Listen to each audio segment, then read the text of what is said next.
28 sentyabr, 8 oktyabr 2025-ci il tarixlərində təşkil olunacaq 3-cü MDB oyunlarının Gəncə şəhərində keçiriləcəyi nəzərdə tutulan idman obyektləri, mərkəzi küçə və prospektlərin su təchizatı və kanalizasiya sistemlərinin vəziyyətinin qiymətləndirilməsi məqsədi ilə monitorinq aparılıb. Azərbaycan Dövlət Su Ehtiyatları Agentliyinin iri şəhərlərin Birləşmiş Su Təchizatı xidmətində yaradılan komissiya üzvləri xidmətin idarə heyətinin sədri vəzifəsini müvəqqəti icra edən Tahir Xəllovun rəhbərliyi ilə Gəncə şəhərində müxtəlif istiqamətlər üzrə infrastruktura baxış keçiriblər. Su kanal idarəsində texnika və avadanlıqların mövcud vəziyyəti ilə yaxından tanış olan komissiya üzvləri oyunlar ərəfəsində daha çevik və məsuliyyətli davranmağı tövsiyə ediblər.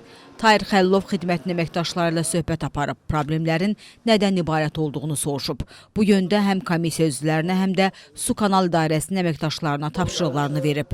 Dəyirmi masa arxasında davam edən görüşdə 3-cü MDB oyunlarının keçiriləcəyi günlərdə işçilərin hansı qrafiklər çalışacağı dəqiqləşdirilib. O cümlədən infrastrukturun xəritə üzrə vəziyyətinə aydınlıq gətirilib. Qeyd olunub ki, oyunların keçiriləcəyi günlərdə su kanal idarəsi gücləndirilmiş iş rejimində fəaliyyət göstərəcək.